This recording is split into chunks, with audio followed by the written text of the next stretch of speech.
ಇಂದು ಮೈಸೂರಲ್ಲಿ ಸಾಧನಾ ಸಮಾವೇಶ, ತವರಿನಲ್ಲಿ ಶಕ್ತಿ ಪ್ರದರ್ಶನಕ್ಕೆ ಮುಂದಾದ ಸಿಎಂ. ಇದು ಬ್ಲಾಕ್ ಮೇಲ್ ಸಮಾವೇಶ ಎಂದು ಬಿಜೆಪಿ ಟೀಕೆ.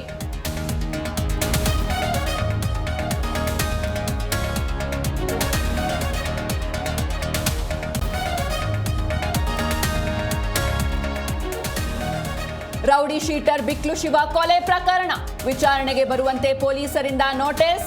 ಇಂದು ವಿಚಾರಣೆಗೆ ಭೈರತಿ ಬಸವರಾಜ್ ಹಾಜರು.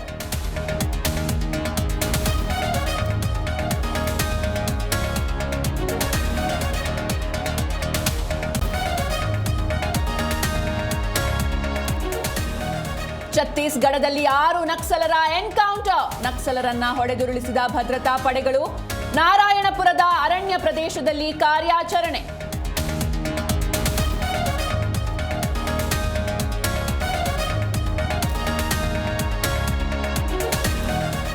ಪಹಲ್ಗಾಮ್ ದಾಳಿ ನಡೆಸಿದ್ದ ಉಗ್ರರಿಗೆ ಅಮೆರಿಕ ಶಾಕ್. ಟಿಆರ್ಎಫ್ ಜಾಗತಿಕ ಭಯೋತ್ಪಾದಕ ಸಂಘಟನೆ ಎಂದು ಘೋಷಣೆ. ಡೊನಾಲ್ಡ್ ಟ್ರಂಪ್ ನಡೆ ಸ್ವಾಗತಿಸಿದ ಭಾರತ.